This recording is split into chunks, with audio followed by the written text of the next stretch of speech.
Saving His Queen by Skye MacKinnon. Narrated by Mia Mount and Ryan Maguire, 2 AI voices. For more audiobooks, narrated by humans and AI, check out Skye's website, skyemackinnon.com/audio. The 7th of February 1587. Fotheringhay Castle, England. You shall be executed tomorrow. The words didn't come as a surprise, yet they struck deep nonetheless. They were all gone, leaving me to pray, but I knew guards were outside the chapel doors, making sure I didn't try a desperate escape. It was too late for that. I'd waited 2 months for Elizabeth to sign my death warrant. I was ready. I turned the rosary beads in my hands, but they didn't give me the same comfort they usually offered. They'd forbidden my chaplain from hearing my confession one last time. They didn't even let him give me the last sacrament. A Protestant minister was brought to me, but I was born a Catholic and I would die a Catholic. I lifted the rosary to my lips and kissed the largest bead, a small cross carved into it. Almighty God, I prayed, saying the words aloud. If I were to die tomorrow, I would speak as much as I wanted. No one could halt my tongue. Be my guide. Deliver me from my suffering. Tomorrow, guide me home so I may reach the gates of paradise and bask in your glory. The echo in the small chapel felt like an answer to my prayer. I wasn't alone. God was with me. Give me strength. I cannot be weak. I cannot show my fear. Help me be brave. Lord, I beg you, let me be brave. I kissed the crossed bead again. Heavenly Father, deliver me from my sins. Don't judge those who will bring me my death tomorrow. They don't know any better. I take their sin onto myself. I swallowed hard, my composure waning. My words may have been brave, but I was feeling anything but inside. Lord, give me a sign that I shall reach the golden gates of paradise, I whispered. If I know that I'll be able to bask in your glorious self will give me the strength to walk to my death a proud, most Christian Catholic. I raised my rosary once more, but just before my lips kissed the beads, a flash of light filled the room. I threw myself onto the stone floor, spreading my arms in the shape of the cross. He'd arrived. God had taken pity on me, taking me from this cold earth before my execution. I started whispering the Hail Mary, too scared to lift my gaze towards the dais. Footsteps approached me, echoing through the chapel. My entire body was quivering with fear and anticipation. I was in his presence. He had come to save me. Tears sprang to my eyes, and when he stopped so close that felt his presence, I finally dared to look up. I gasped when I took in his ruffled hair, his wild beard, his bright blue eyes. You. 500 years later. Somewhere deep beneath Switzerland. I sat up, bumping my head on the bunk bed above me. I groaned and rubbed my head. After 3 years, I should be used to how low my bunk was, but I'd had yet another nightmare. No, not a nightmare. A dream. Of her. Even though for me, it had been a dream I'd craved to have again, for her it had been a nightmare. I balled my hands into fists. He'd hurt her. Her own husband. It wasn't the first time I'd seen him do that. A few weeks ago, I'd witnessed him stab a man to death right in front of her eyes. I'd woken up with tears in my eyes and rage in my heart. She didn't deserve this. She was one of the most beautiful women I'd ever seen. Not that beauty said anything about someone's character, but for her, her outer beauty reflected that of her soul. I grimaced. I wasn't usually one to be poetic. I was a pragmatic guy who preferred biographies and factual books over novels. I'd never read a romance novel in my life, yet she brought things alive in me that seemed to be taken right from some trashy Mills and Boon volume. I got up and checked Seamus wasn't in his bed before splashing some water on my face. The sink was covered in Seamus's beard hair. I was going to have to talk to him about that once again. As much as I liked the guy, I didn't want his beard on my toothbrush. Why did I manage to shave without leaving traces of it and he didn't? Her face flashed through my mind again. Fair skin, beautiful hazel eyes beneath a high forehead, red golden hair curling around her heart-shaped face.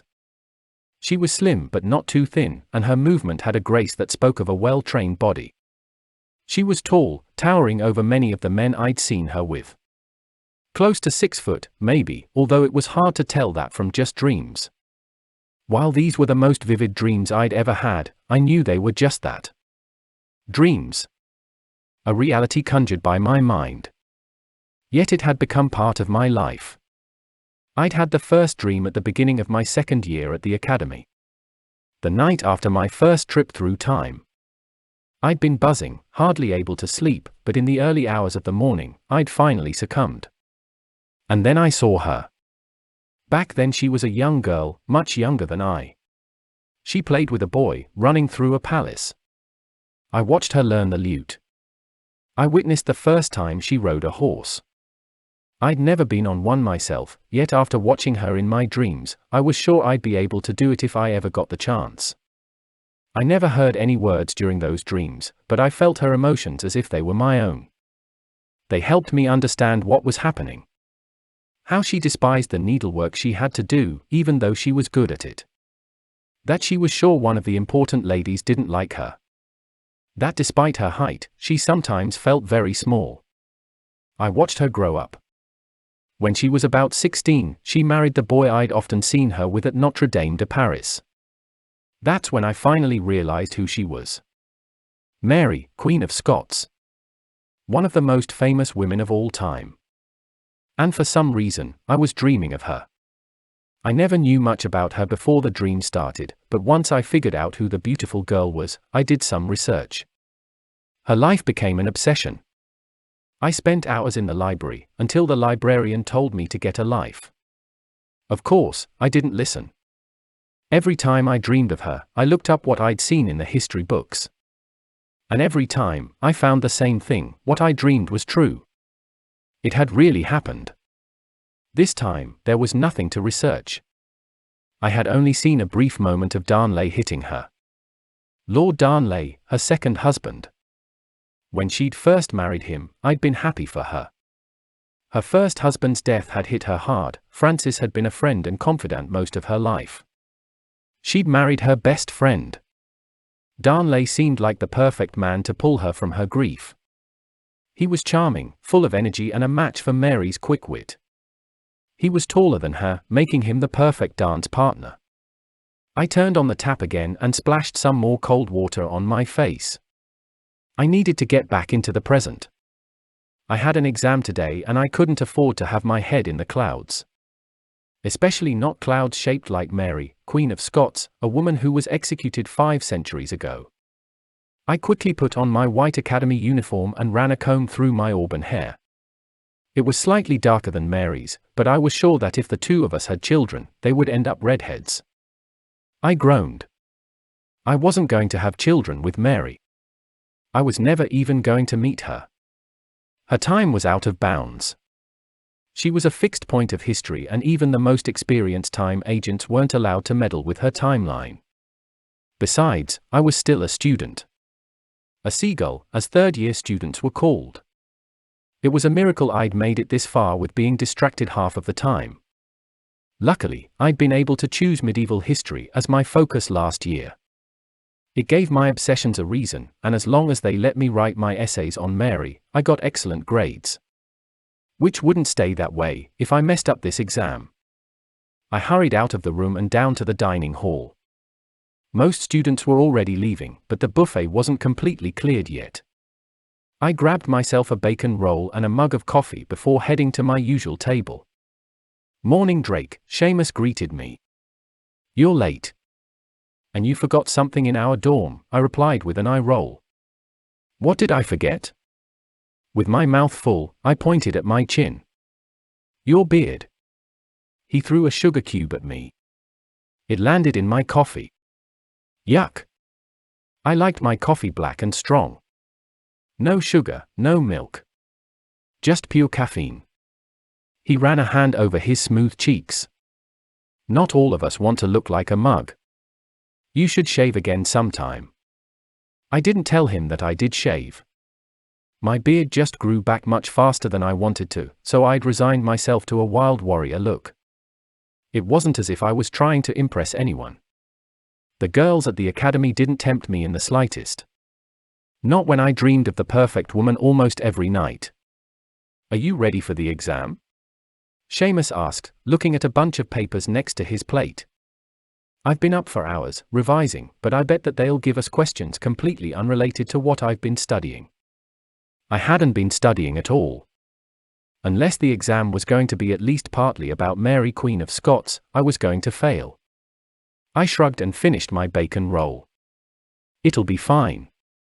You always get top marks. So do you. You study the most of all of us. I almost choked on my roll. If only he knew. I'd never told anyone about my dreams. Yes, since we shared a room, he knew that I had very vivid dreams. I let him believe that they were nightmares. Telling him that I was dreaming about a woman dead for centuries would make me sound crazy. Especially if I told him that everything I saw in my dreams had really happened. Even before I read about it. It was crazy and I knew it.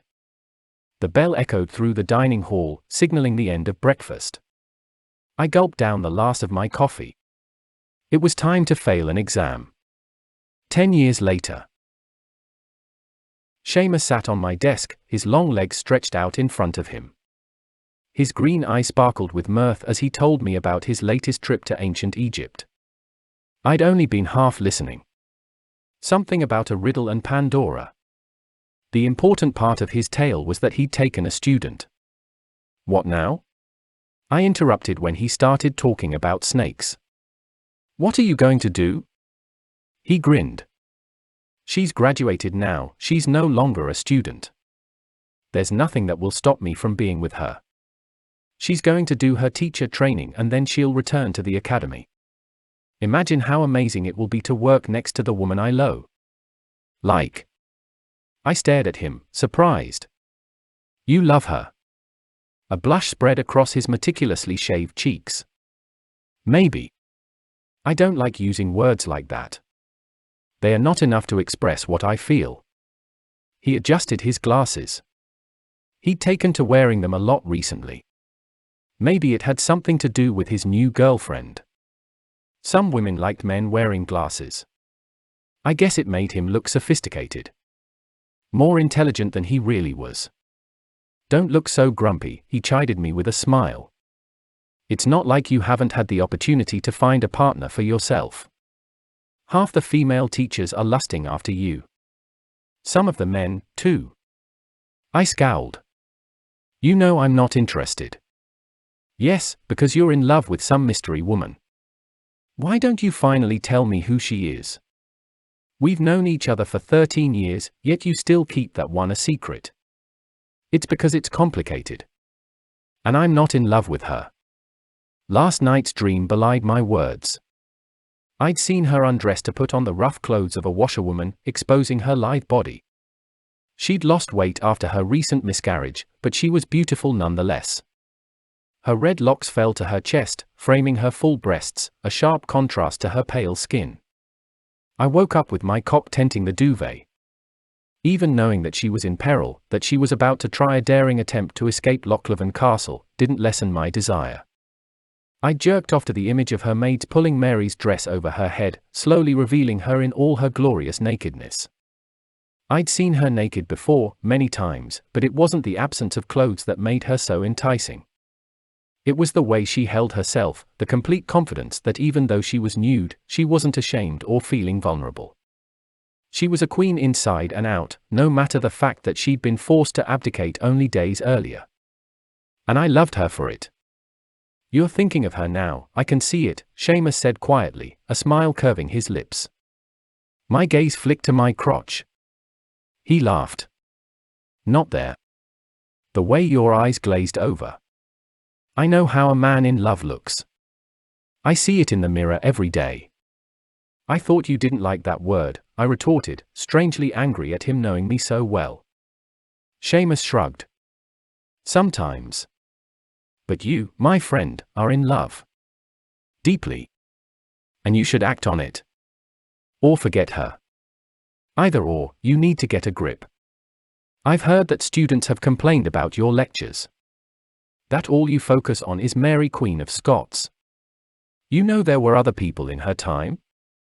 The students need to learn about them too, no matter your obsession with Mary. I groaned. I hadn't realized there'd been complaints. I thought I was a good teacher, but apparently that wasn't the case. Not that I'd taken this career path because I loved teaching. After graduation, I'd started as a time agent apprentice, but after half a year, I had to return to the academy. The dreams had stopped as soon as I left this building. And that was torture. As much as it hurt to dream of her every night without ever being able to talk to her, to touch her, it was better than the loneliness. Mary was my best friend, even though she didn't know I existed. Pathetic. I thought you should know. Better you change your ways now before it comes to the headmistress's attention. I nodded. Thanks. I appreciate it. Really? Seamus laughed. I know you do. He checked his watch. We better get to class, the bell rings in 2 minutes. I couldn't suppress another groan. Usually, I'd base my lesson on the dream I'd had. Today, it would have been Mary's daring escape from Lochleven Castle. The first attempt, when she dressed as a washerwoman, failed, but several months later, she finally succeeded. It had been a brilliant plan. Together with her allies, she managed to get most of the island's inhabitants drunk, while at the same time a friend destroyed all the boats, leaving only one for Mary to escape. Of course, her freedom wouldn't last long, but I hoped she'd had some happy days during that time. It hurt me to watch Mary suffer. Most of her adult life had been suffering. There was little left of the happy girl running through the French palace. She'd experienced more pain and loss than most people would in their lifetime. Just shortly before the day I witnessed last night, she'd miscarried twins. I didn't want to imagine how she felt. I was just glad I didn't have to dream of that moment. Her son had been taken away from her, and now she'd lost her twins. Her current husband was in exile, her previous 2 husbands dead. Yes, Mary knew loss. The bell rang and I pulled myself out of my dark thoughts. I had to focus on something besides Mary. At least for the next hour while I held my lecture. Then, I could reminisce again about a woman's life I desperately wanted to be a part of. The 16th of May 1568. A small boat, tossed around by waves. Shouts, raised voices. 18 people, clinging to the railings. And at the helm, her. Mary. Wind is tousling her hair and a few locks have escaped her braid. She looks into the distance, trying to see the land on the other side of the Solway Firth. England awaits. She's full of trepidation, yet she knows she can't stay in Scotland. These 18 people are all that remains of her army of 6,000. She's been defeated, again, and if she doesn't leave now, she might never get another chance. She turns to gaze back to the other side, but the waves seem to have swallowed the beach where they pushed their boat into the sea. I watch her as her eyes harden in determination. She knows it won't be easy, but she's sure her cousin Elizabeth will help her regain control of Scotland. Mary sent a messenger to Carlisle, the castle where she's hoping to find refuge, but she couldn't wait for a reply. She's sailing into the unknown, and despite her confident exterior, I sense a flicker of fear deep within her. I know what awaits her. 18 years of imprisonment. Then, the execution. Without thinking, I reach out to her, touch her shoulder. I expect to feel nothing but air, but my fingers land on her dress, wet with sea spray. She flinches and looks right at me.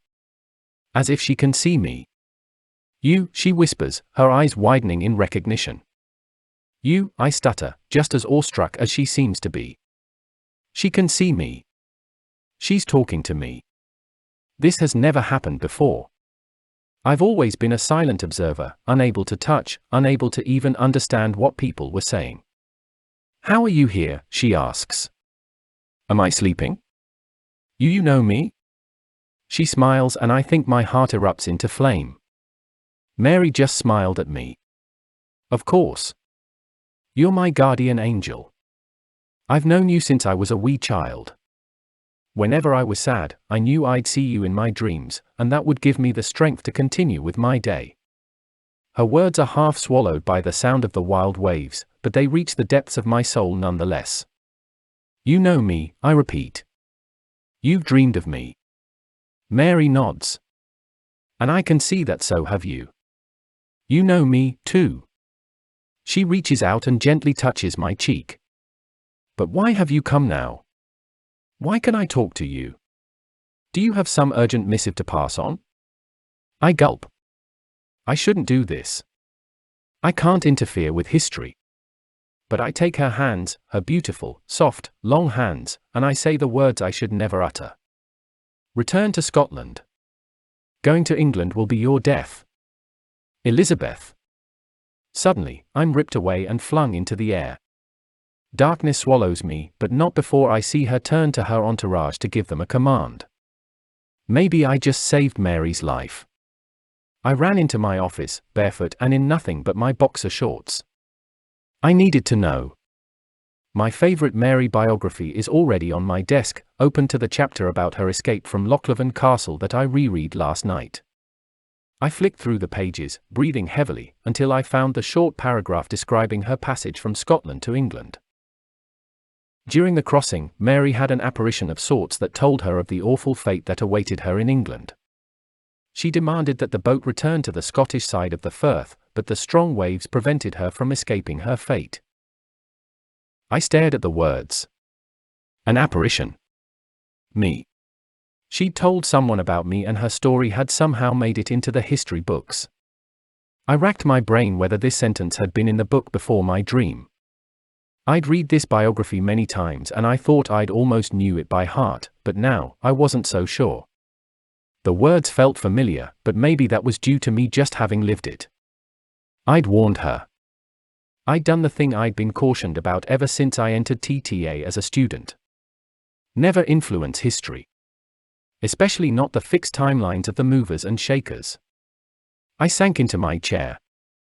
I'd made a terrible mistake. And it hadn't even worked. She still ended up in England. I turned to the end of the book, just to make sure. I didn't read the full text, just looked at the chapter heading. Mary's execution. Nothing had changed. She would still die. Hot tears sprang to my eyes. I could still feel her touch. Her fingers on my cheek. My hand on her shoulder. It shouldn't have been possible, but I'd long stopped dismissing my dreams as fantasy. They were more than that. They were real in some strange, magical way. Now that I'd talked to her, I could no longer hold back. She'd known me, she'd dreamed of me like I'd dreamed of her. I couldn't let her die. There was no way I'd let her be executed like a common criminal. Mary was a queen. My queen. I jumped up and ran through the quiet academy, my footsteps echoing through the empty corridors, until I reached Seamus's room. I assumed that he'd move out soon, now that he had a girlfriend, but for now, he was still in the teacher's wing with the rest of us bachelors. After a quick knock, I barged inside. Seamus sat up with a yawn. "Is something on fire?" he muttered. I was glad he was on his own. I didn't have the time nor the energy to deal with making his girlfriend leave just so I could talk to Seamus on his own. "I need to tell you something," I said while closing the door and switching on the light. He blinked, looking even more tired in the bright light of his ceiling lamp. "At 3 in the morning? 4:30, actually. And yes. It's important. I need your advice." Seamus yawned loudly, not bothering to cover his mouth. We'd shared a room for years back when we were students, we'd seen each other in more intimate and embarrassing moments. "Is this the big reveal?" he asked. He patted the bed next to him and I sat down. Not quite sure how to begin, I stroked my beard, an old habit that I was trying to get rid of. I was proud of my beard and I didn't want it to get messed up. Seamus sighed. "If you're not going to talk, then I'll go back to sleep. We've got lessons in the morning. It's bad enough when the students all look like sleepwalking zombies. Us teachers should be role models. He rolled his eyes. Or at least that's what Headmistress Tape would say. I had no idea how to start. I'd never told anyone about my dreams. Not even my mum, despite her pestering me about grandchildren every time she saw me. Which wasn't often, precisely because of that. Maybe it would be easiest to just say it. The essence of it. I've been dreaming about Mary Queen of Scots, I blurted. Seamus raised an eyebrow. And that is interesting, how? I've dreamed of Cleopatra. That doesn't make me wake up my best friend in the middle of the night. You don't understand. I've been seeing her in my dreams for years. Ever since my first time jump. I've seen her grow up. I've witnessed moments that I only read about in books after I saw them in my dreams. They are real, Seamus. Not just dreams. I'm actually seeing history. He stared at me. Have you taken something? I wanted to throttle him. Trust me, I know how crazy this sounds. For years I thought it was just my overactive imagination, but now, something's changed. She spoke to me. Mary saw me and she talked to me. Until now, I was never able to hear words, just see everything from afar. Tonight, it was different for the first time. I'm convinced it wasn't just a dream. I influenced history by telling her not to go to England. You did what? Seamus looked fully awake now. You know that's impossible. So you believe me? That those aren't just dreams? I didn't say that. He sighed. Did you ever talk to Ambassador Jalmer's wife? Lainey? I don't think so. Wasn't she a student a couple of years younger than us? Yes, and she had strange dreams too. As did Jalmer's brother. Her boyfriend. Their relationship is complicated. But anyway, this Viking dreamed of her all his adult life without ever having met her. Despite living many centuries ago. And she dreamed of him, but a scene from the future, where they were a happy couple, even though she'd only just met him. Back then, the theory was that a messed up time jump was somehow responsible for their strange dream connection. I thought back to my very first jump, after which my dreams had started. Now that I focused on that memory, I remembered how my time bracer had been really hot when we'd landed in the past. It had burned my skin and I'd had blisters for days after. I never thought much of it though. Could that have been some sort of sign that something had gone wrong during the jump? It was probably too late to find out. That had been 12 years ago and the teacher leading the jump back then was now retired. It felt good to know that something similar had happened to someone else. Their case was different, but not in the crucial details. A dreaming connection that transcended time. Knowing each other despite never having met. I'm going to talk to her. Maybe she can explain it all to me. Seamus nodded. So you really believe you're seeing Mary Queen of Scots? I chuckled dryly. That makes it sound like I'm having hallucinations. But yes, in my dreams. For 12 years I've watched her grow up, become the strong woman she is now. What's she like? Beautiful, I sighed. Fierce. Determined. Despite all that life's thrown at her, she's still fighting. Other women would have given in to the men trying to rule them, but not her. They took away her son, they more or less caused her to have a miscarriage, but there she is, carrying on, determined to be the queen her people need. Seamus whistled. Man, you've got it bad. You do know how her story ends though, right? His eyes softened. There's nothing you can do about it. Her timeline is sealed. It might be better to take a step back and try to ignore those dreams before you do something stupid. Don't you think I've tried? I snapped, before taking a deep breath. Sorry. I've taken sleeping pills, I've tried meditation, I've even gone to a hypnotist. Nothing helps, I'm stuck with the dreams whether I want it or not. I'm sorry, Seamus said softly and put a hand on my shoulder. That must be hard. Are they lucid dreams? What I mean is, could you stop the dream before you have to witness her, you know the chop? I cringed at the thought. Everyone knew that Mary got beheaded. There's no way around it. It will happen and I'll likely witness it. No, I have no power over when the dreams start or end. Until today, I was just an observer, but now she's talked to me. What did she say? He seemed to believe me now. It was a relief to be finally able to talk about it all. It had been a secret for too long. Maybe I should have opened up to him earlier. She called me her guardian angel, I replied, a blush heating my cheeks.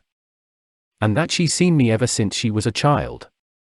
I assume her dreams must have started around the same time mine did. That's incredible. You should tell the headmistress about it. I'm sure there are time scientists who'd love to experiment on you. On second thought, don't. I don't want you locked up to be probed and prodded. Yeah, not on my to-do list. Especially not now that I influence the past. I could be struck off for that. Do you really think you did that? By dreaming? I realized I was stroking my beard again and clasped my hands in my lap instead. I'm pretty sure. There's a line in my favorite Mary biography. During the crossing, Mary had an apparition of sorts that told her of the awful fate that awaited her in England. That must have been me. I don't know if it was in there before, but even if it was, I may have always meant to do it.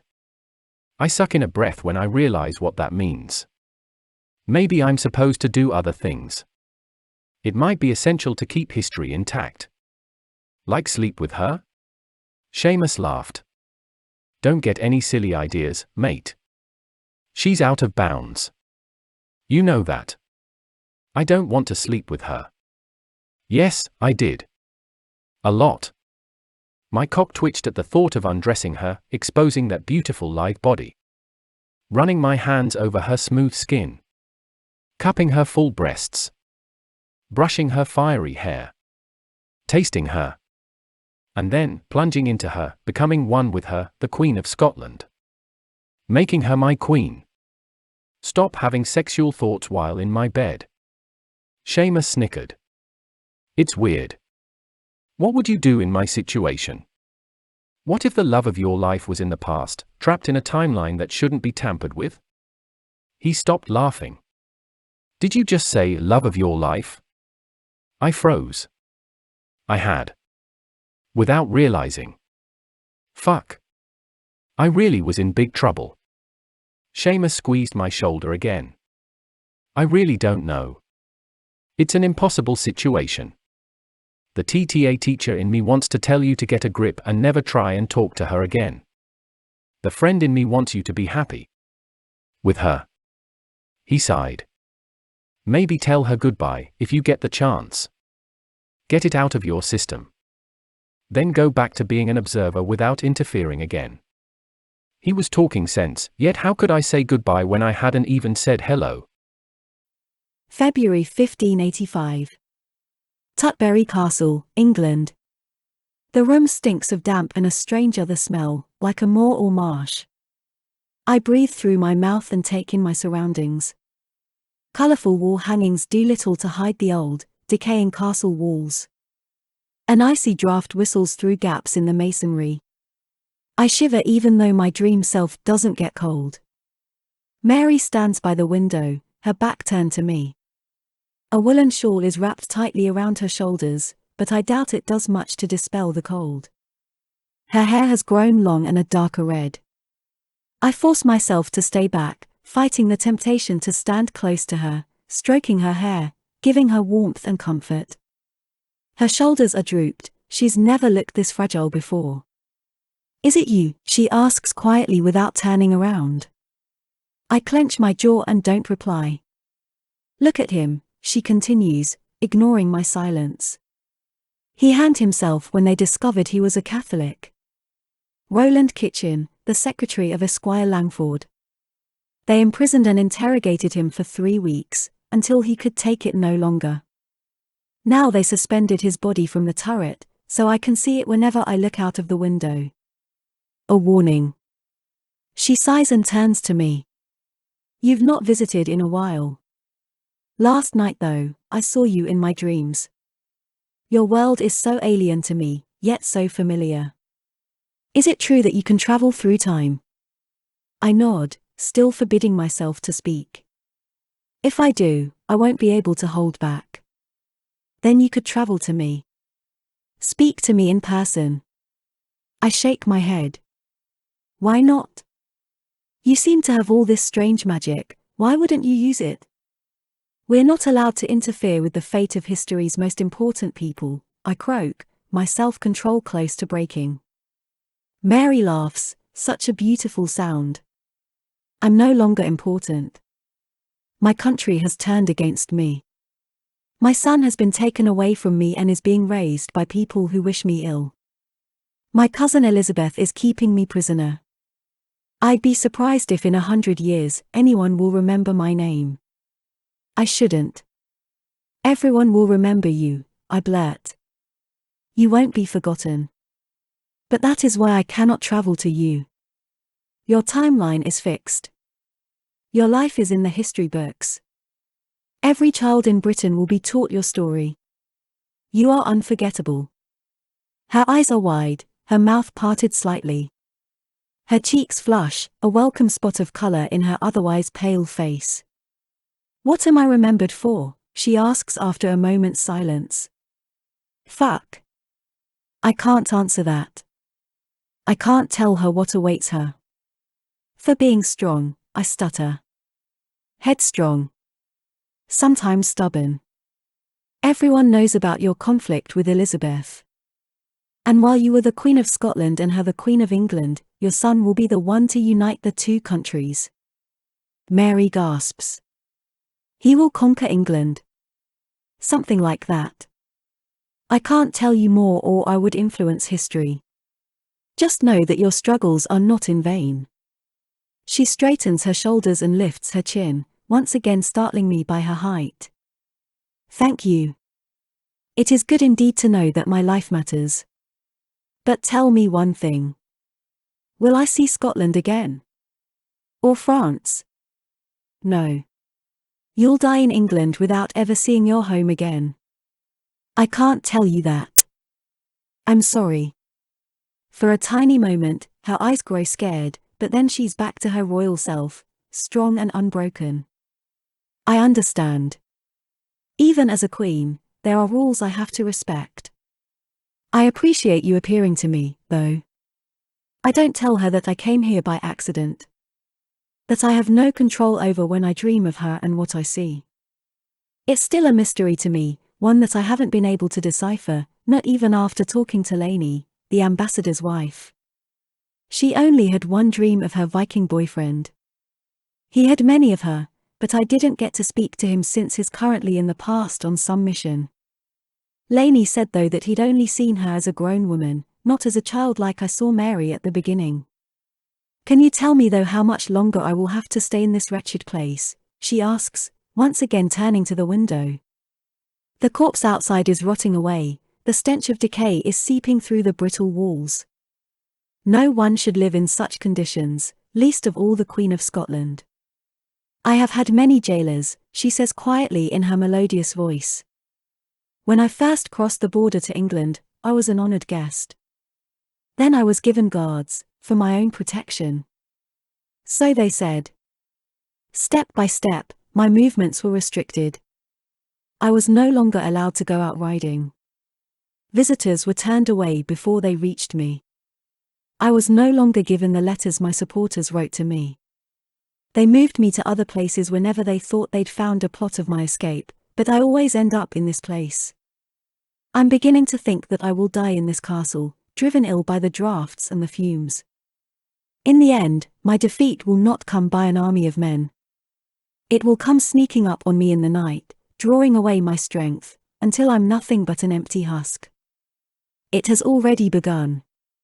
Tutbury will be my death, if I don't get out of here. This time, I can't resist. I step forward and put my hands on her shoulders.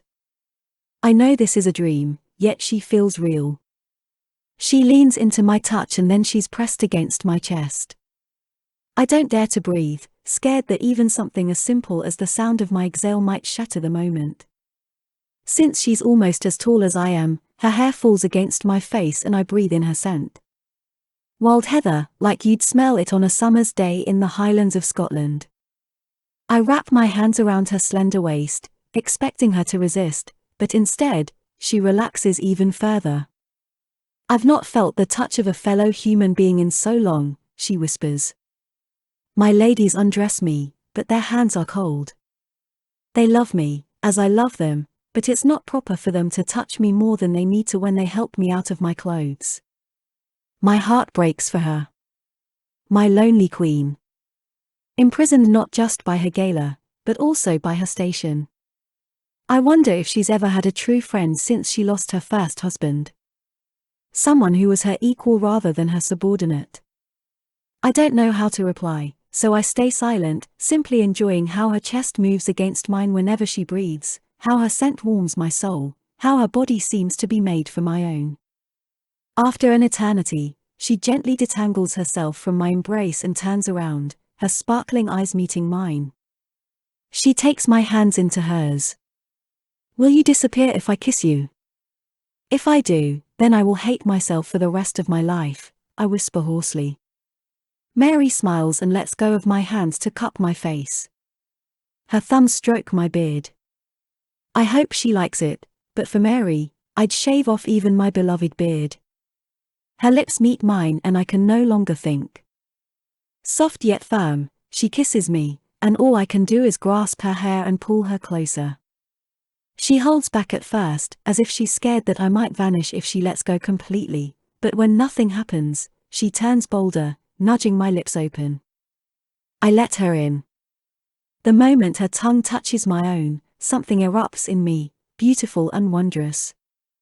Like light is streaming into my soul itself, illuminating hidden parts of me that I'd forgotten.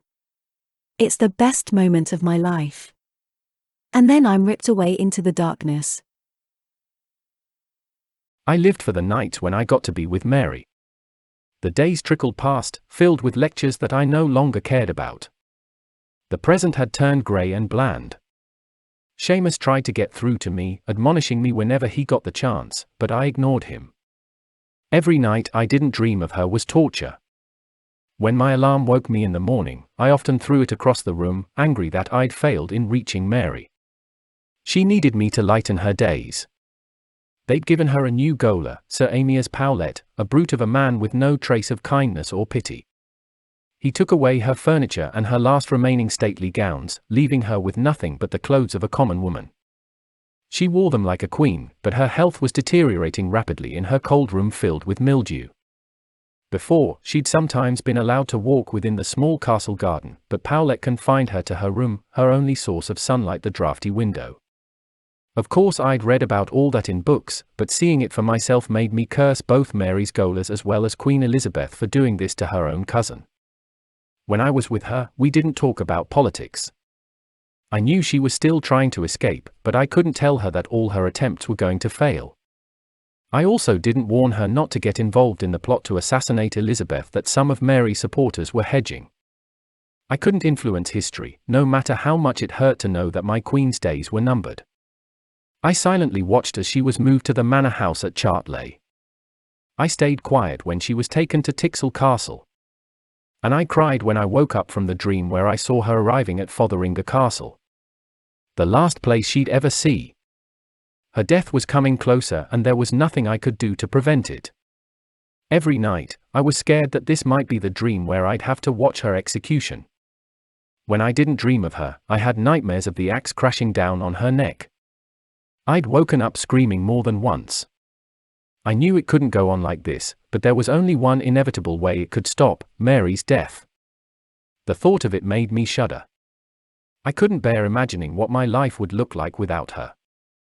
In this moment, Mary felt more real than my life in the present. She was all I wanted. My phone beeped and I looked at the message. Seamus, meet me in the library, the no longer dusty section. I may have found a solution. I chuckled.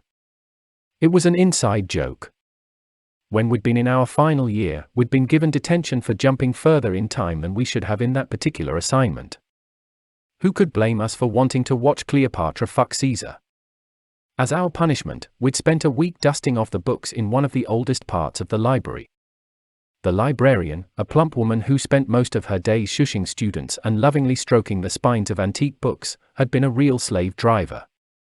By the end of the week, we'd both been coughing like chain smokers, and our clothes were so covered in dust that the guy leading the school's laundry had sent us a personal complaint.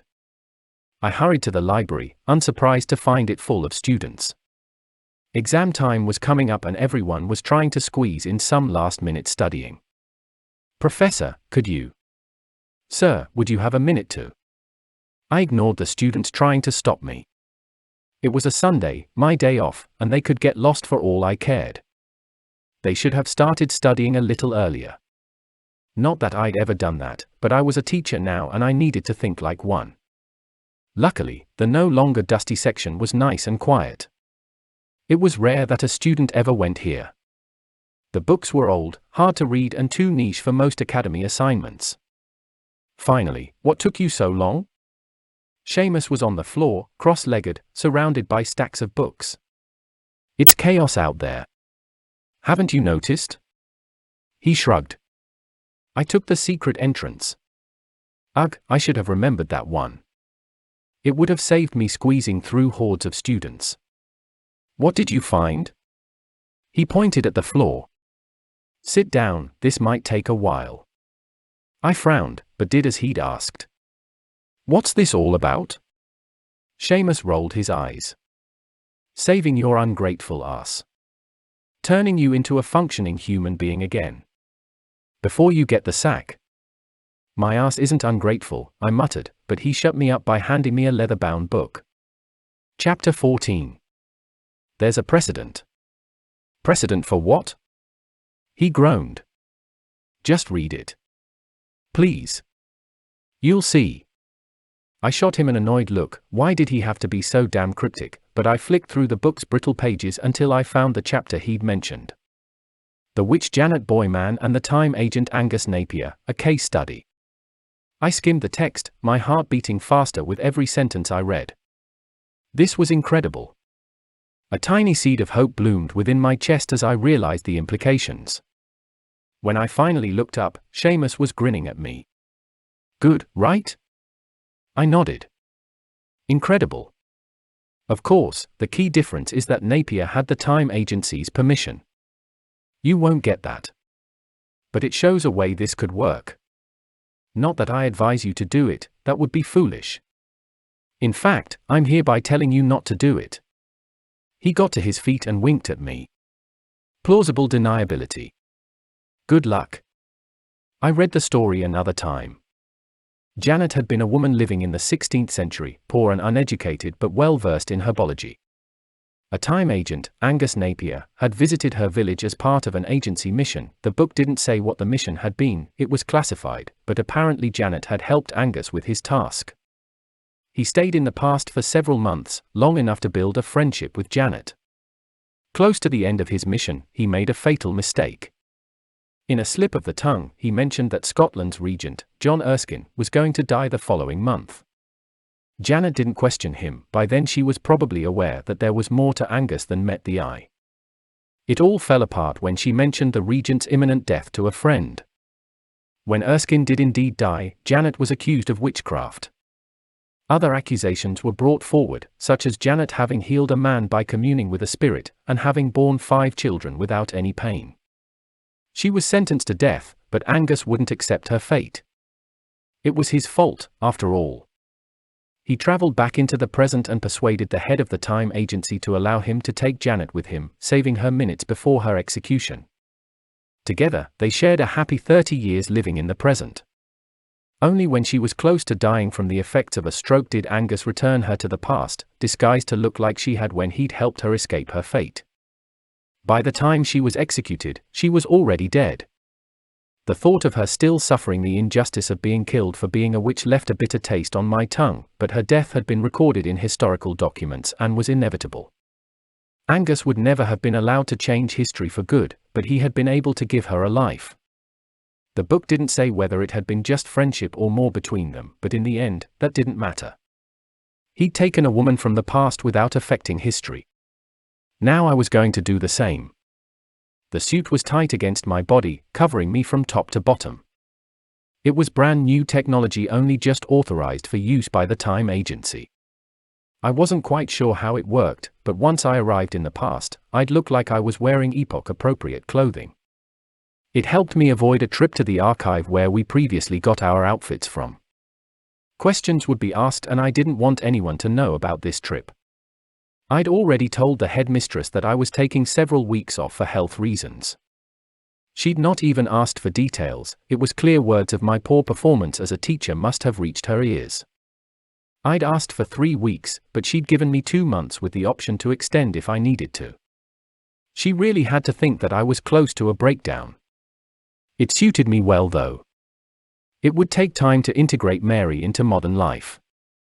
She was extremely intelligent and adaptable, but still, she was a queen in her current time, and here she'd be like anybody else, but without the knowledge of how things worked.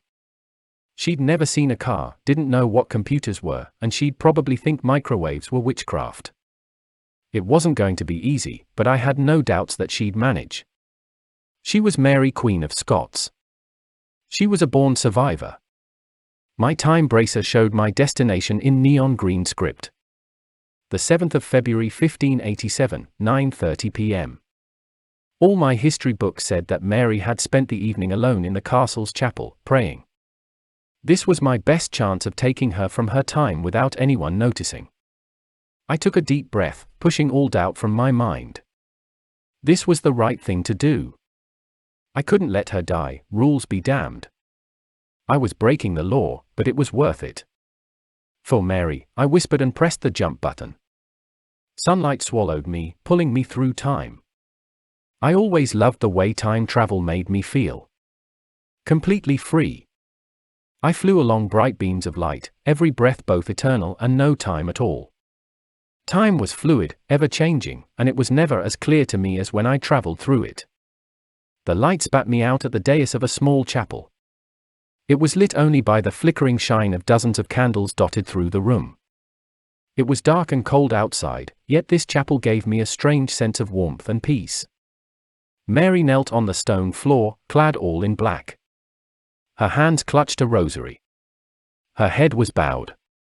Why wasn't she looking at me? She must have sensed my arrival. Slowly, I walked towards her, my footsteps echoing through the chapel. Finally, she lifted her head. "You," she gasped. I stretched out a hand to help her up. She looked at it, then at my face. "Are you real? You seem different." I nodded. "I'm real." Her eyes widened as she took my hand. I pulled her to her feet, a little sad at how easy it was. She'd lost weight. As soon as she was upright, she let go of my hand and once again clasped her rosary. "Are you here to say goodbye?" she asked quietly. "I assume you know that I'm to be executed tomorrow." My throat constricted. This was my last chance. I could let go of my plan now. She never had to know. I could go back to teaching. Keep living my life. Not break every law in the book. But no, there was no way I'd leave her to her fate. I cleared my throat. "I'm here to rescue you." Her brow furrowed.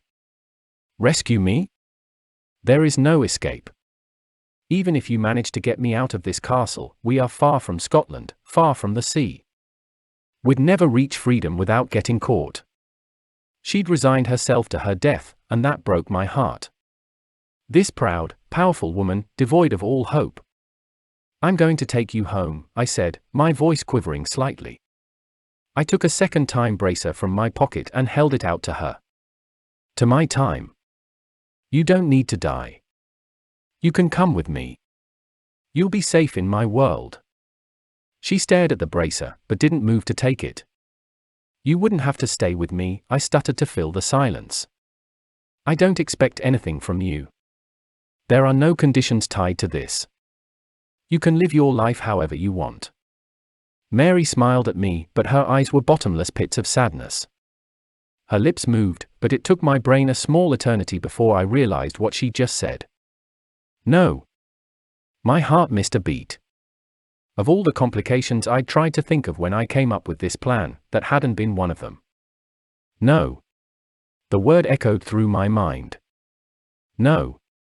She stepped forward and took my hands in hers. Her skin was cold. I can't leave my subjects, she whispered. I have dedicated my life to serve the people of Scotland. I cannot abandon them now. Yes, I have plotted to escape, but my aim was never just to save my life. I've always intended to return to Scotland. They took my son from me, turned him against me. He needs to be guided onto the right path, and I cannot do that if I'm with you, in the future. You can't do it if you're dead either, I shouted, my pain erupting into loud words. You'll never return to Scotland, Mary. You'll die tomorrow. They're going to cut off your head. The executioner will blunder, and it will take 3 strikes to sever your head from your body. The ground will be drenched in your blood. I was shaking all over, squeezing her hand so tight that I was sure it was painful for her. You have to survive. You need to. I need you. My voice trailed off and I let go of her hand, stepping backwards. My joy at seeing her again had vanished. Only cold sorrow remained, tinged with disappointment and fear. I was going to lose her. My eyes burned at the realization, but I didn't want to cry in front of her. She was strong. Tomorrow, she was going to walk to the scaffold with her head held high. She'd even tell her executioners that she forgave them for what they were about to do. I cannot leave, Mary repeated, her voice shaking. I met her eyes, glassy with the same unshed tears I was fighting against. If I have to die, then so be it. I'm ready for it. I shall make my peace with God tonight, and I will die a happy woman tomorrow. I shook my head, desperation clouding my mind. There is no happy death. Why do you think Elizabeth has held off signing your death warrant for so long? You were sentenced in October, yet she only signed it a week ago. She didn't even intend for her Privy Council to act on it. She won't find out about your execution until it's too late. I took a deep breath, but it did nothing to calm my raging terror. Mary, you don't need to die. You shouldn't. If Elizabeth knew, she might even stop it. Let me help you. Please. I fell to my knees, looking up at her. Mary's lips were quivering and tears were finally spilling from her beautiful eyes. How can I leave? What kind of queen would that make me? A brave one, I replied hoarsely. If you stay here, you're giving up. Keep fighting. Come with me and live. We can move to Scotland. You can still help your people, the ancestors of those you want to die for now. How? She asked. You said you no longer have a monarchy. How can I be their queen if you no longer have a royal family? There are other ways of helping people than just ruling them, I said softly. I had to be careful now. She was at the cusp of changing her mind and I couldn't mess this up. I had to save her life. You could work with a charity. Help the homeless. Fight climate change. Go into politics. Protect the ancient castles and ruins. Look after children in need. Hell, we can adopt a whole house full of little Scottish babies if you want. She laughed, startling me. It was such a pleasant sound. It didn't fit the turmoil in my heart, but I greedily soaked it up, relishing every moment the echo lasted. I'm 44 and you want me to have babies? You can do whatever you want, I hastily said. Anything. That was just a random idea. I'll help you, support you. Please. What happens if I leave now? She asked. You've told me many times how you can't influence history. How my timeline is locked. What changed? Won't this change everything? It's been done before. A man from the present and a woman from the past, sentenced to death. He took her right before she was executed and then returned her once they'd had a life together. There are ways we can stage your execution. Once you die of natural causes, I will return you and time will go on. You will be dead like history demands, but you will have experienced happiness. You've lived through so much sadness, Mary. So much pain. Let me make you happy. She held out a hand and I took it between mine, slowly getting to my feet. I locked eyes with her and asked the most important question of my life. Will you let me save you? Mary stared at my mother. She's wearing breeches, she whispered to me. Where are her skirts? Why is she so naked? My mother spread her arms and smiled at us. You must be Mary. Welcome to our home. Come on in, I've just made tea. Or would you prefer coffee? Coffee? Mary asked. We'll take tea, I said quickly before I had to explain what coffee was. Mary was going to have to learn a lot about our world, but I didn't want to overwhelm her right from the start. I'd called my mum just before I'd set off into the past, telling her that a friend and I needed a place to stay for a while. Of course, I hadn't told her that Mary was the Queen of Scots and from the past. The less my mother knew, the better. I'd rent a place for ourselves soon, but I hadn't had the time to find a flat. For now, I was sure my mother was glad to have us stay with her. My dad was at sea and I knew she was lonely quite often. We followed her inside, towards the smell of freshly baked cake mixed with the flowery scent of Earl Grey tea. I smiled at the gesture, it was my favorite. Mary's eyes were wide and full of wonder as she took in everything. I tried to see it like her.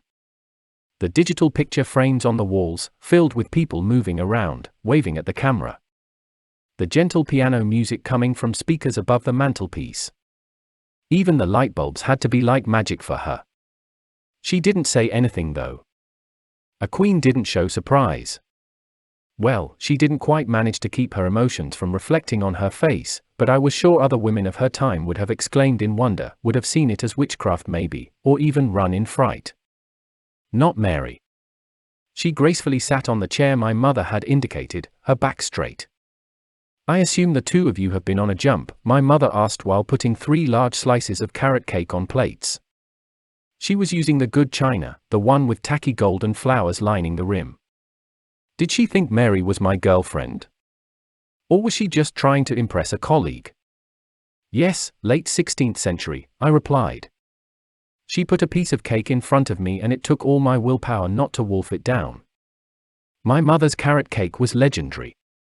She looked at my white suit. Did you forget to dress the part? I laughed.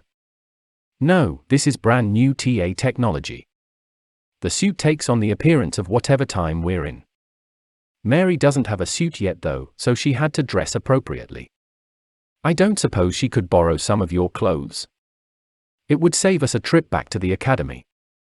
My mum gave me a curious look but nodded and smiled at Mary. Help yourself, Drake can show you my wardrobe. You're a little taller than me, so I doubt you can wear my jeans, but most of my dresses should fit you. Mary inclined her head. Thank you. We had our cake in silence, but it was obvious that my mother was tempted to quiz Mary. I hadn't brought a girl, no, a woman, home in years. Maybe she was hopeful that there may be grandchildren in her future after all, despite me telling her the contrary for ages. I wasn't the type to have kids. And until now, I'd never dared to hope to ever be with the woman I desired. I looked at Mary, watching her as she ate her cake. The way she held the cake fork, how she lifted her cup to her lips, how she chewed without the slightest sound, how her back didn't touch the lean of her chair, it all screamed royalty. I hoped my mother would just think her to be posh, nothing more. I couldn't risk getting my family involved in my crime. That's what it was. A crime. I was a criminal. I cringed at the thought. I'd always been good. Always followed the rules. Even as a teenager, I hadn't been very rebellious. Now, I'd broken the most important rule of any time traveler. Broken the oath I'd taken upon my graduation from the academy. And I didn't regret it in the slightest. When Mary put down her fork, my mother seemed to see that as the sign that she could start her interrogation. So you're a colleague of Drake's? Mary smiled politely. A friend. My mum raised her eyebrows. A friend? Mum. Don't you know it's rude to make your guests uncomfortable? She grinned at me, all innocence. And don't you know it's rude not to introduce your friends properly to your mother? I groaned. This had been a bad idea. I should have predicted her being a little too curious. You're right, Mary suddenly said. Your son is more than just a friend. He saved my life. My mother's eyes went wide as she looked at the two of us. You did? I shrugged. It was nothing. But that's why we're taking some time off. The headmistress has granted me 2 months' leave. I'll look for a place to rent tonight, so we won't be in your hair for long. You can stay as long as you like. You know there's enough space in this house, especially with your dad away. He sends his love, by the way. He said you've not called him in ages. I wish you'd get in touch with your old parents more often. I rolled my eyes. You know how busy I am. My students keep me on my toes. They sometimes come to me with questions in the evening when I should have time to myself. Which is why you should have moved out of the academy ages ago. Mary, I bet you call your parents all the time. My parents are dead, she replied, not unkindly. Oh, I'm so sorry, dear, I shouldn't have presumed. My mother got up, clearly uncomfortable. Would you like some more tea? No, I think I'm going to show Mary her room. I got to my feet as well. This conversation had gone on long enough. Are you two not going to stay in your room together? We're friends, Mum. My exasperation was increasing with every sentence my mother uttered. Mary will want her own room and bed.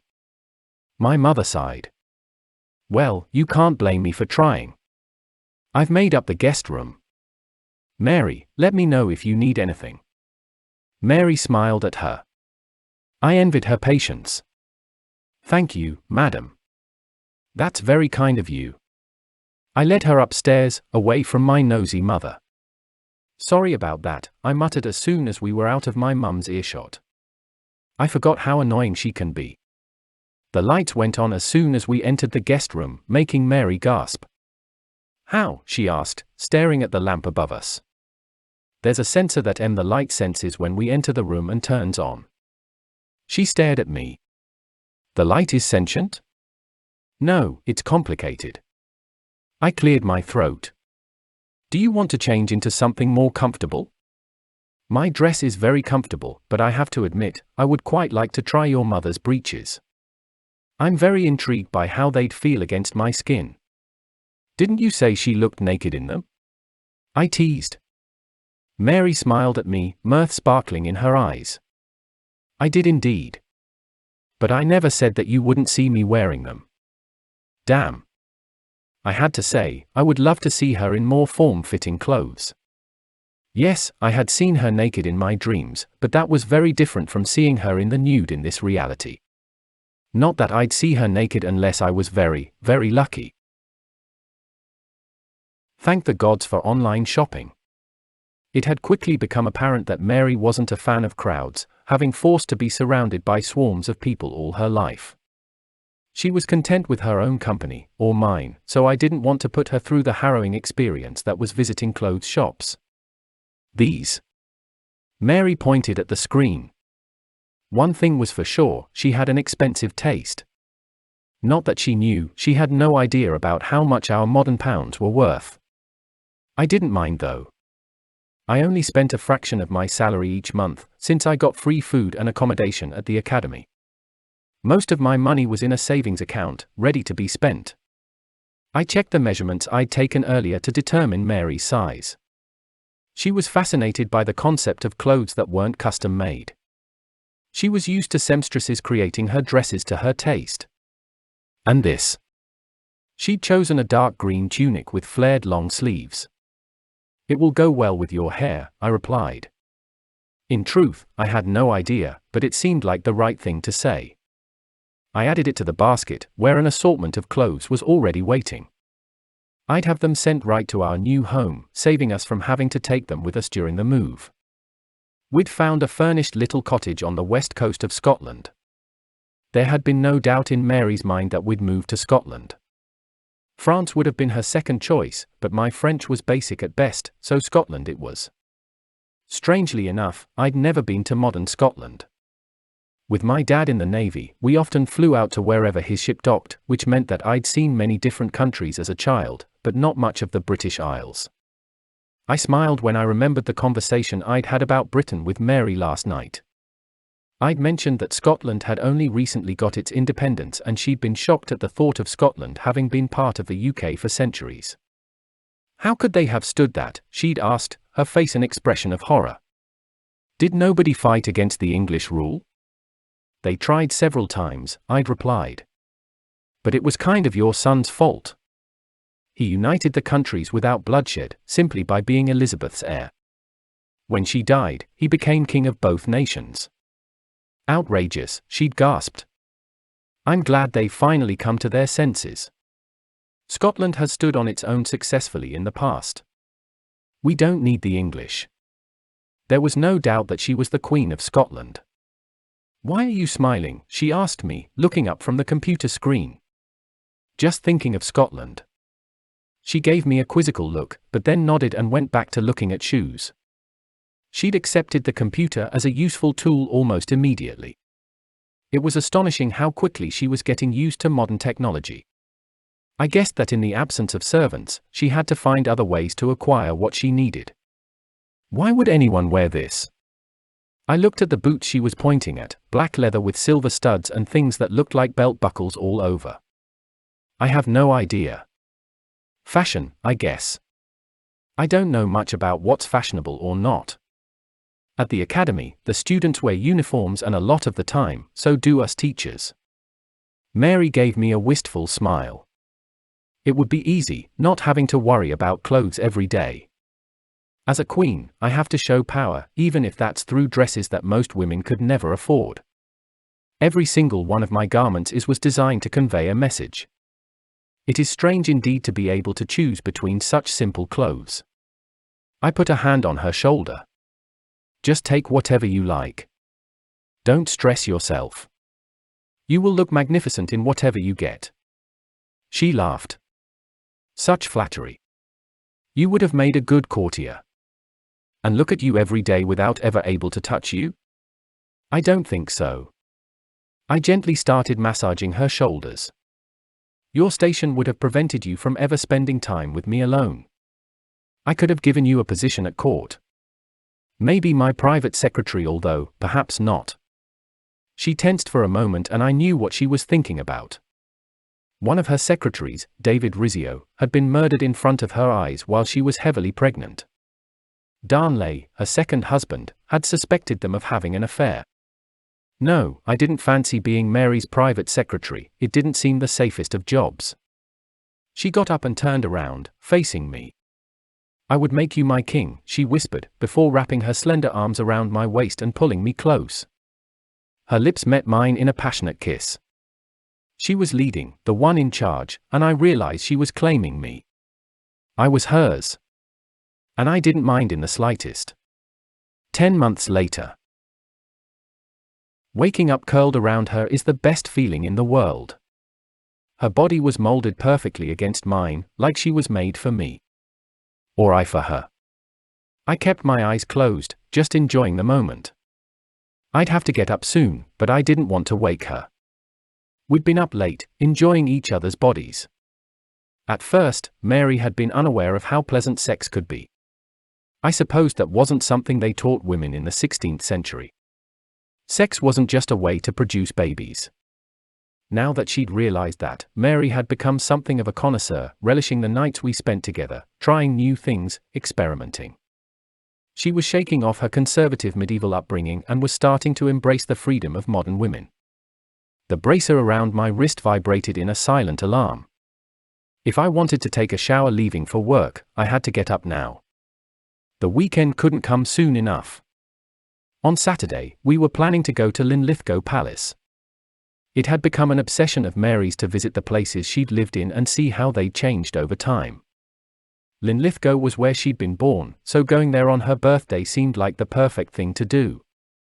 It was strange to think that Mary was turning 45 already. She was 12 years older than me, not that it mattered. Narrowly escaping death had given her a new look on life. And being transplanted in time, obviously. She yawned softly. My signal to get up. I gently kissed her shoulder, then left the bed as quietly as I could. She wouldn't have to go to work for another 2 hours. Lucky her. If she was going at all. The last few mornings, she'd been feeling sick, so she'd stayed at home. That had been a hard lesson for her to learn. Taking time off when she needed it. She was used to being queen all day, every day, with no breaks even if she was ill. Hopefully, this bout of sickness was going to be over soon, or I'd have to make her visit a doctor. She didn't trust them, no matter how often I told her that medicine had changed a lot since the 1500s. She'd got used to modern life quickly, but there were some habits that she found hard to break. I looked down at her and smiled. She was gorgeous when she was sleeping. Well, she was always beautiful, but with her face smooth and relaxed, her inner beauty was even more intense. I got ready as quickly as I could before porting to the academy, arriving in the entrance hall together with other teachers who didn't live in the building. Drake! Seamus came running towards me, waving wildly. I straightened my suit and ran a hand over my beard, making sure it was still in shape. Mary loved it, although she did tease me that I was vainer than her. Which wasn't true. I didn't care how my hair looked or how my suit could have done with some ironing. My beard was different. It was sacrosanct. What's up? I asked when he came to a stop in front of me. Laura's pregnant. We're having a baby. I stared at him. What? Baby. Me. Father. He laughed joyously. Can you believe it? I'm going to be a dad. My mouth opened and closed, but I couldn't form words. That's the moment you say, "Congratulations," Seamus quipped. "Congratulations," I muttered, before raising my wrist and typing into my bracer, putting in new coordinates. What are you doing? You only just got here. Lessons start in 10 minutes. I didn't look up. I have to go. I need to check something. What the? I pressed the porting button before he could finish his sentence and was whisked away into bright light.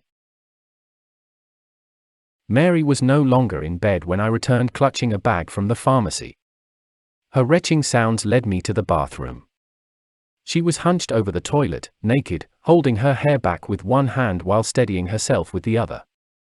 I rushed to her side and held her in my arms while she emptied her stomach. I hated how powerless I felt. She was suffering, but there was nothing I could do but comfort her. I didn't want you to see me like this, she groaned in between retches. In response, I stroked her hair, hoping it would soothe her. When it was finally over, I gently wiped her face with a wet cloth and carried her to bed. Usually, she would have protested, but she didn't, filling me with even more worry. I handed her a glass of water. As soon as she drank it, she lay back down, her expression heavy with exhaustion. I sat by her side and pulled out the small box I'd bought at the pharmacy. "Hold out your hand," I whispered. "It's just a small prick."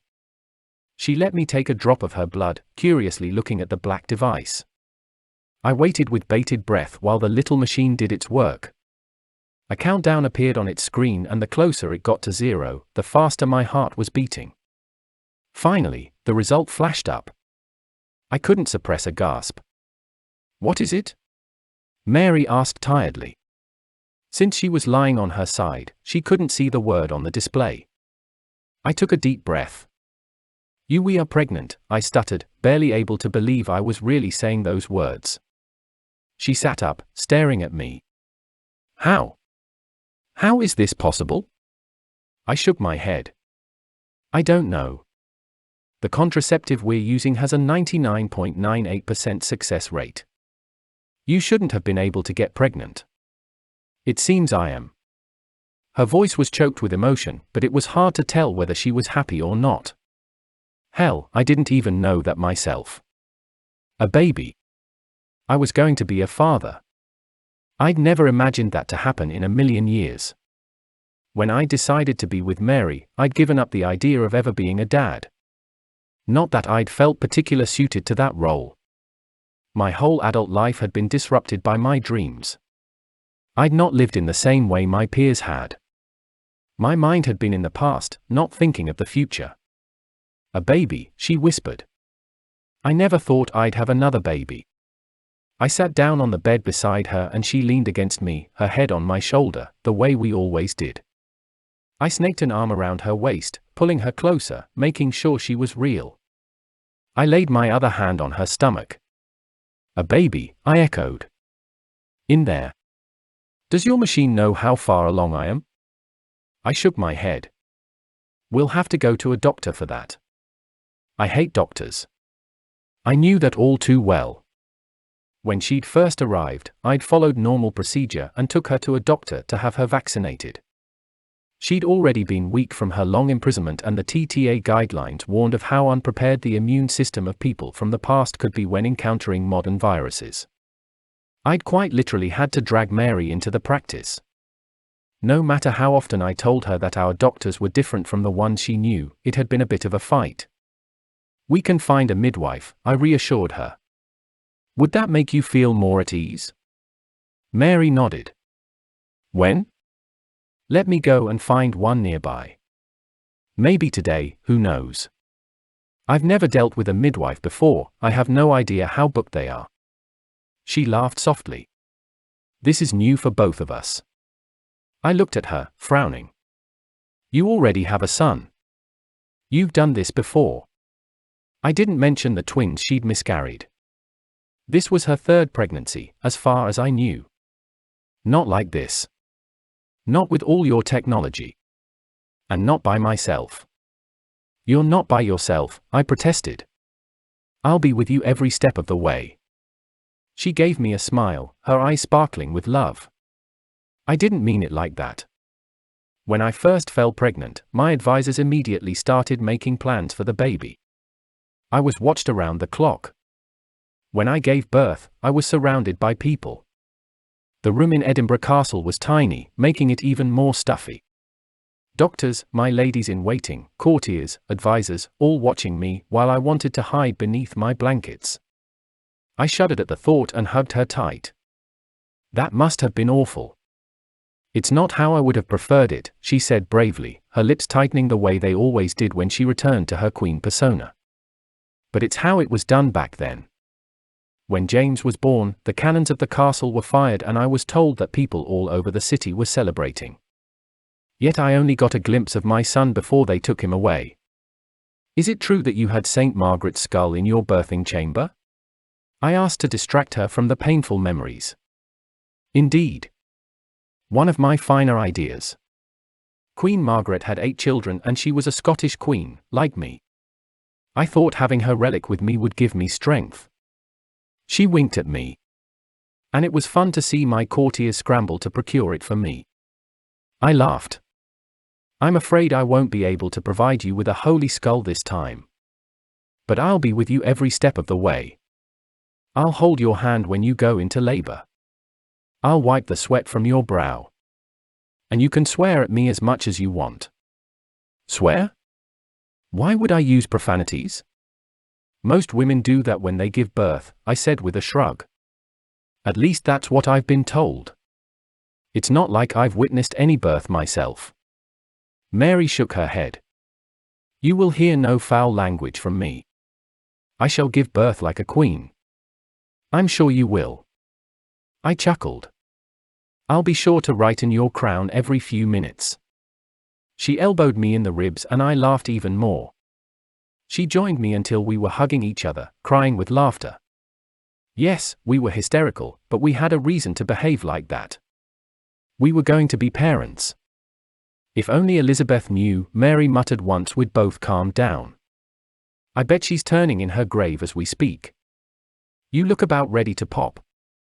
Mum. I groaned as I looked at her. She was eyeing Mary's swollen belly with a mixture of pride and mirth. Mary laughed. I can't wait. I don't think my previous pregnancy was as cumbersome. That's because you're a lot older now, my dear, my mother said wisely. You're lucky you're living in this time now. Doctors here are used to dealing with older mothers. We'd told my parents a couple of months ago who Mary really was, right after breaking to them that they'd be grandparents soon. My mum hadn't been surprised in the slightest. I guessed I'd underestimated her. Have you thought of a name for her yet? Mary and I exchanged a look before she sighed. We've talked about it a lot, but we've not been able to decide on one. My mother smiled. Don't worry, you'll know once you look at her. It was like that with Drake. We'd come up with a whole list of possible names, but when I first saw him, held him in my arms, I knew that he was a Drake. With my first son, choices were limited, Mary explained. It had to be a royal name and one that wasn't tarnished by some scandal. In the end, James was named after my father. I'm sure my husband would love that gesture, my mother said with a wink. Mum, we're not going to name our daughter Peter. I rolled my eyes. That's not exactly a name for a girl, least of all the daughter of a queen. How about Petra? Mary suddenly said. It's a strong name. The female form of Peter. Petra. I tasted the name in my mouth, trying out how it felt. If we do this, my father might explode with self-importance. With pride, my mother corrected. But you still have some time to decide. 3 weeks, right? Mary nodded. 19 days. I can't wait, I really want to see my feet again. My mother laughed. I remember that. In the last month of my pregnancy with Drake, I kept having dreams of being a whale, stranded on a beach, too big to move and get back into the water. And then I woke up and had trouble getting out of bed. Men really don't know how lucky they are. If I could, I'd be the one who's pregnant, I protested. I hated it when Mary was feeling so miserable, when her morning sickness was bad. It's not fair that us men can't take part of the burden. Mary smiled at my mother. You've raised him well. He was hard work, trust me, my mum replied with a laugh. Did I ever tell you the story of when he... Mum! I interrupted, dreading yet another embarrassing childhood story. She entertained Mary with them whenever the two of them met. I'd never thought that my life had been particularly funny, but the two women managed to make it sound extremely amusing. Suddenly, Mary gasped and clutched her belly. What's wrong? I asked, pushing down the fear I felt whenever Mary was in pain. Is she kicking again? Mary bit her lip, her face going white. No. I think she's decided it's time to be born. I couldn't stop staring at my daughter. She had red hair. Well, fluff, not quite hair yet. Her skin was pale like that of her mother, but her eyes were azure blue like my own. She was looking up at me, her gaze strangely intense for a newborn. Her fingers were clutching my thumb, unwilling to let go. She'd had a nap right after birth, but now she was wide awake, taking in the world. I smiled at her. She was so beautiful. The most precious little human being in all the world. And she was mine. I never thought I could feel this much love. My heart was bursting with it. I kind of wanted to run onto the roof of the hospital and shout for everyone to hear that I was now a father. That I had the most beautiful daughter in all the world. I'm going to look after you, I whispered, not wanting to wake Mary from her well-deserved sleep. I'll make sure that you never suffer like your mother did. You're going to be the most loved child in the world, past, present and future. Don't promise what you can't keep, Mary muttered, half asleep. I bet my parents wanted only good things for me too, yet look where that got me. Shush, don't make our daughter depressed. I looked down at little Petra. Her eyes were flickering shut. I envied her. Taking a nap sounded wonderful, but now that she was here, 3 weeks earlier than planned, I had to prepare the cottage for her arrival. We didn't have all the baby supplies yet. I had been so busy with work that I'd not really found the time to go shopping. My mother had brought us some baby clothes that she'd kept from me, but no way was I going to put my little Petra into those scratchy rags. She was the daughter of a queen and she deserved only the best. You look happy, Mary whispered. I smiled at her. I am. Are you? Yes. I'm just so tired. I got up, carrying our daughter in my arms, and sat next to Mary on her bed. She was paler than I liked. Dark circles surrounded her eyes and her lips were devoid of color. I'd been told that she'd lost quite a lot of blood during the birth, but not enough to be dangerous. Should I get a doctor? I asked, concern growing in me. No, I'm all right. I just need to sleep some more. I'll wait here until my mother comes back to look after Petra, then I'll head home and prepare the nursery. And tell the headmistress that I'll be taking time off earlier than planned. Mary smiled. Poor Professor Tape. She only just got you back. It's a miracle she's not fired me yet. I must be one of the most useless teachers the Academy has ever seen. But I guess if she knew about you, she wouldn't just fire me. I'd be reported to the time agency and would lose a lot more than my job. I looked down at Petra, suddenly very aware that the decisions of my past could now affect yet another person. It had to stay a secret forever. You're a good teacher, that's why she's kept you. I doubt anyone is more passionate about 16th century Scotland than you. She chuckled, but then flinched. Mary, what's wrong? My loud voice woke up Petra, who started crying. I patted her little head, but kept my attention fixed on Mary. Just a headache, she muttered, just before her eyes rolled up in her head and her body started twitching. Life isn't fair. It never was, never will be. We should have been at home, getting to know our daughter. We should have been happy. Instead, my parents were looking after Petra while I spent my days in hospital with Mary. At first, I had been desperate to know what was wrong with her, but now that I did, I wish they'd never told me.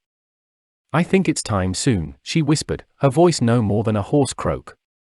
I wet her lips with a cotton ball. She wasn't allowed to drink before the operation. Don't say that. They're going to take it all out and fix you. Then you'll come back home and we'll be a family. I didn't believe it myself. I was trying to stay strong for her, for all of us, but it wasn't working. Every day of seeing Mary deteriorate ripped out a little part of my soul.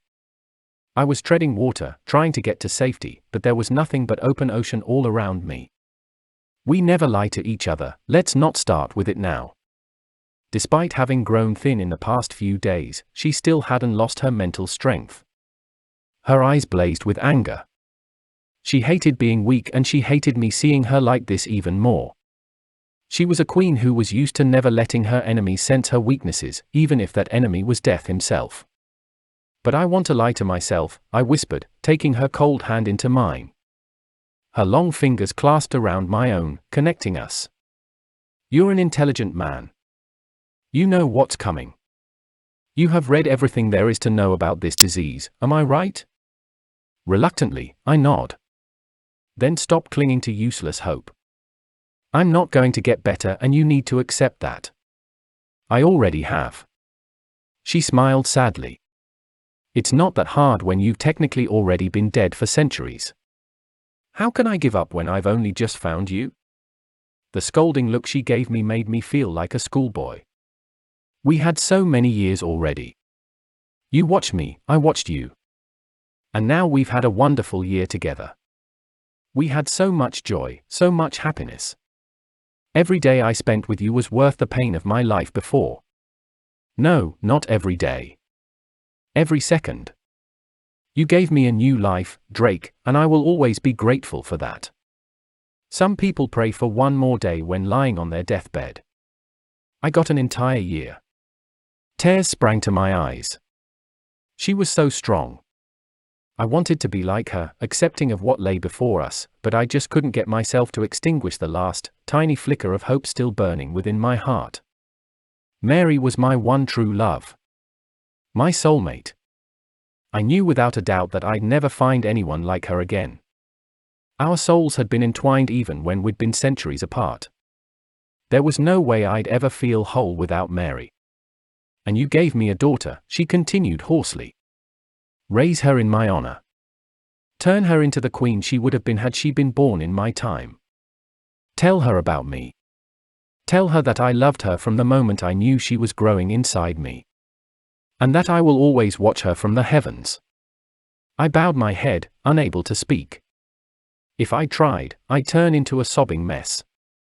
Raise her as a true Scot. You know I would like her to be Catholic, but that is a choice she will make when she's older.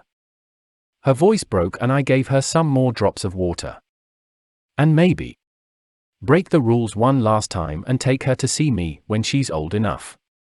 I won't know who she is, I might not even recognize you, but I will be happier now if I know that I will at least see her when she's an adult. I nodded, hoping she could see the promise in my eyes. Tears were running down my face, falling onto the white linen of her hospital bed. The white room made her look even paler. Days ago, her red hair would have given me some color to look at, but there was barely any left. The drugs they'd given her had caused it to go gray and fall out. Yesterday, she'd asked me to shave off the remaining strands. She looked frail with her shorn head, but it didn't make her any less beautiful. Even in sickness, she was gorgeous.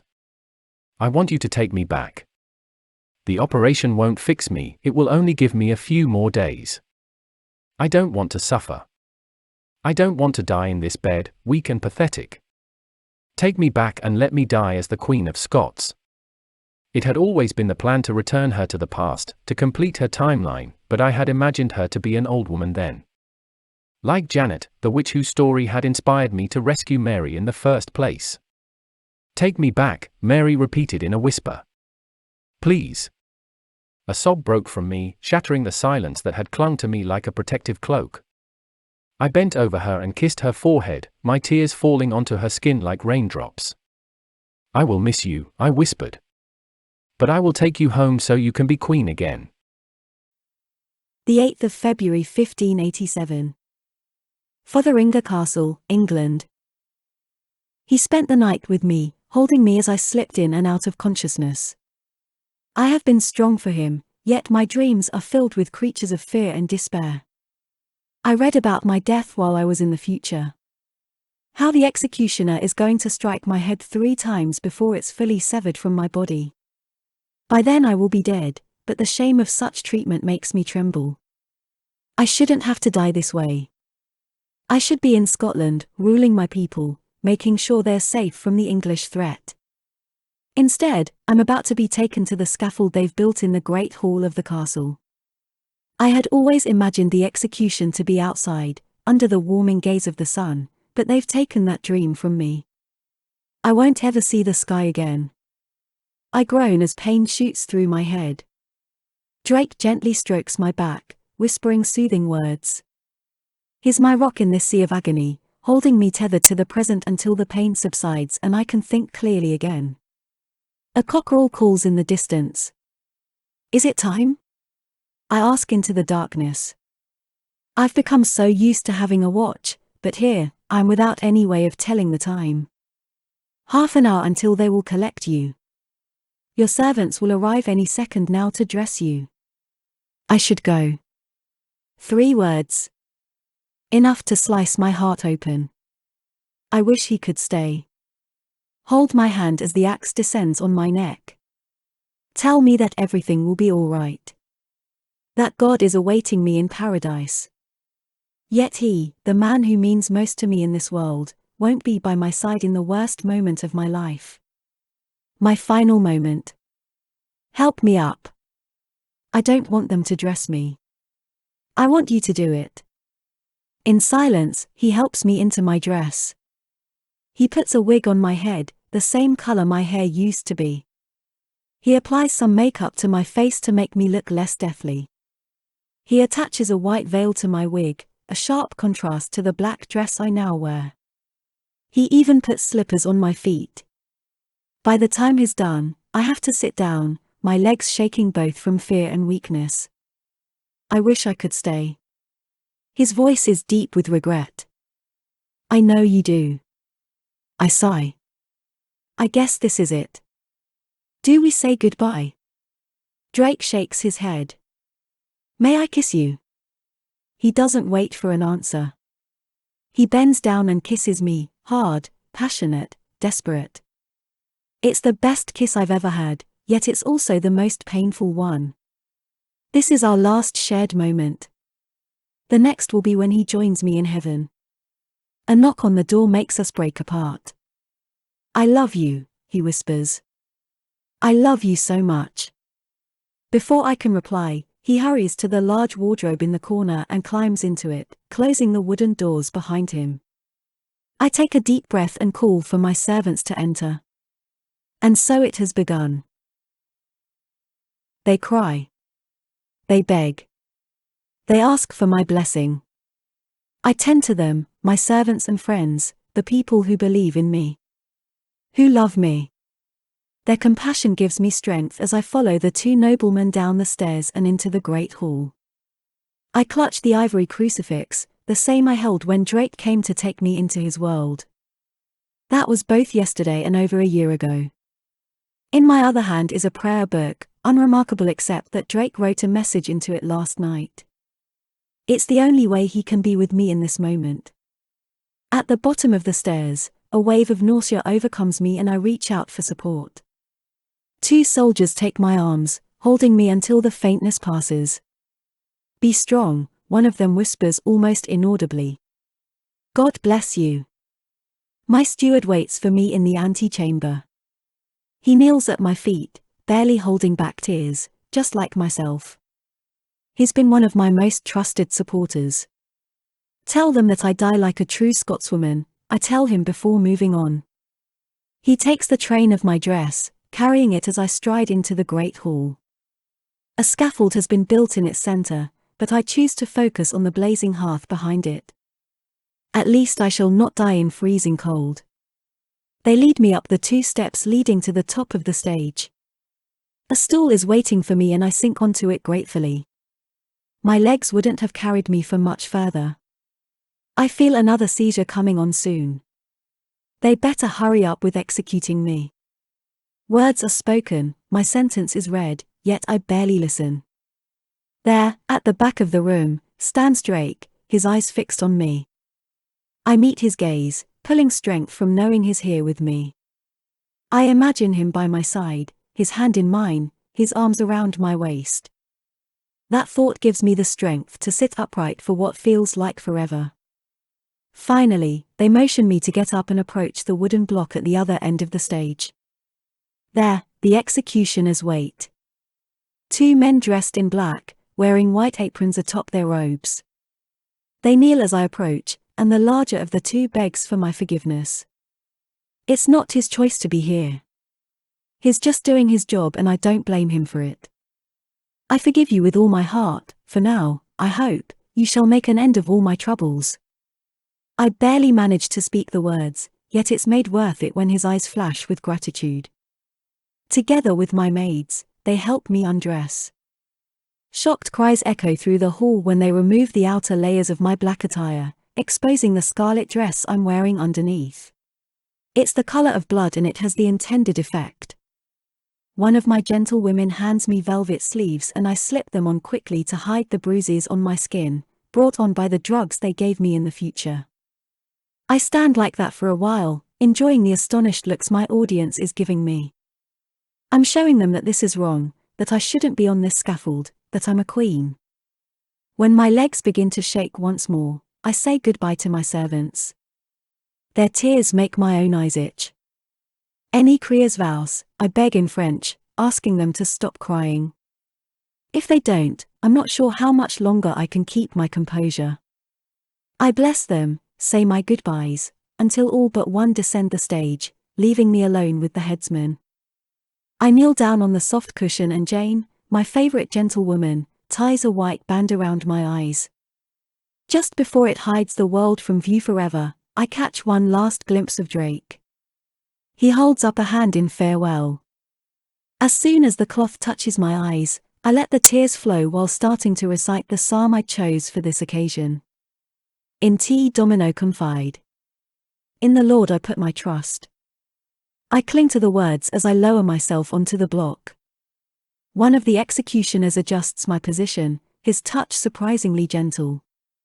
I continue praying, repeating the same sentence over and over again, until my world goes dark and I step into the welcoming embrace of death. The end. Wipe your tears, this is not the end. Not for Petra, anyway, who will appear in a future TTA book. Want more time travel romance? Take a look at the other books set in the Academy of Time world, and you might meet Seamus, Lainey, Petra, and other characters mentioned in this book again.